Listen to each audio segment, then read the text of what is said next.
भगवान श्री राम रावण का वध करके अयोध्या वापस आने वाले थे। तब अयोध्या नगरी के सभी भवन फूल मालाओं, मोती के गुच्छों तथा सुगंधित 5 रंग के पदार्थों के चूर्ण से सजे हुए थे। राजमार्गों पर जगह जगह रंग बिरंगे चौक पूरे हुए थे और सैकड़ों हजारों पुरुष, महिलाएं और बच्चे पंक्तिबद्ध होकर प्रभु श्री राम, लक्ष्मण और माता सीता के आगमन की खुशी का इजहार कर रहे थे। उनके आगमन की खुशी में पूरी अयोध्या नगरी अमावस्या की काली रात में शुद्ध देसी घी के दीप जगमगा उठे थे। भगवान श्री राम के परम मधुर और परम आनंदकारी स्वरूप और अयोध्या वापस लौटने की खुशी में कथा प्रवचन सुनाते हुए वृंदावन से प्रशिक्षित संत प्रकाश कृष्ण वैष्णव महाराज श्री ने श्री राम कथा महोत्सव के अंतिम दिन रसास्वादन करते हुए कहा, कथा का श्रवण करने का अंतिम दिन होने के कारण बड़ी संख्या में श्रद्धालु श्रोतागण पहुंचे थे। 1 दिसंबर से आरंभ हुई कथा महोत्सव दिनांक 10 दिसंबर 2021 को होम, हवन यज्ञ और भंडारे के साथ समाप्त हुई। शशि भूषण सोनी ने बताया कि श्री राम कथा महोत्सव के कारण अमरनाथ सोनी भवन धार्मिक वातावरण से अनुगुंजित रहा। भगवान की कथा के प्यासे आखिर कौन नहीं। भगवान की कथा का हर प्रसंग सुखदायी है और मानव जीवन के लिए प्रेरक है। भगवान की भक्ति और कथा श्रवण करने के लिए अंतिम दिन स्थल पर राम सीता की सुंदर झांकियां सजाई गई।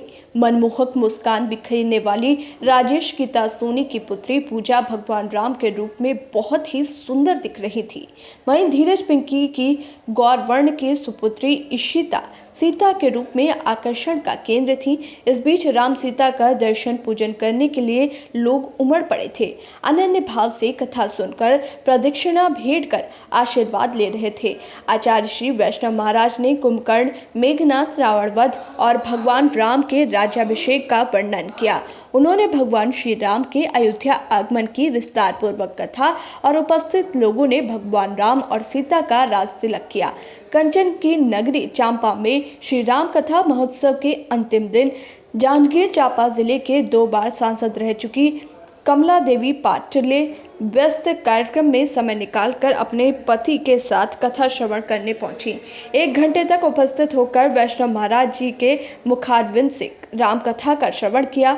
मुख्य यजमान कोमल ममता सोनी ने राम दुपट्टा पहनाकर स्वागत किया। अपने उद्बोधन में पूर्व सांसद महोदया ने श्री राम के जीवन प्रवाह को अपने जीवन में उतारने की बात कही, जिससे लोग धर्म की ओर अग्रसर हों। अगहन मास में उमड़ा जनसैलाब श्रद्धालुओं के भक्तिभाव को दर्शाता है। उन्होंने कथा श्रवण कर महाराज श्री से आशीर्वाद प्राप्त किया। आचार्य वैष्णव महाराज जी ने अहिरावण का उद्धार, रामचंद्र जी का गुणगान, रावण की सेना पर प्रभाव, रावण कुंभकर्ण संवाद, रावण से विभीषण का वाक्य युद्ध के पश्चात घर छोड़कर राम की शरण में आना, राम रावण युद्ध का विशद वर्णन किया।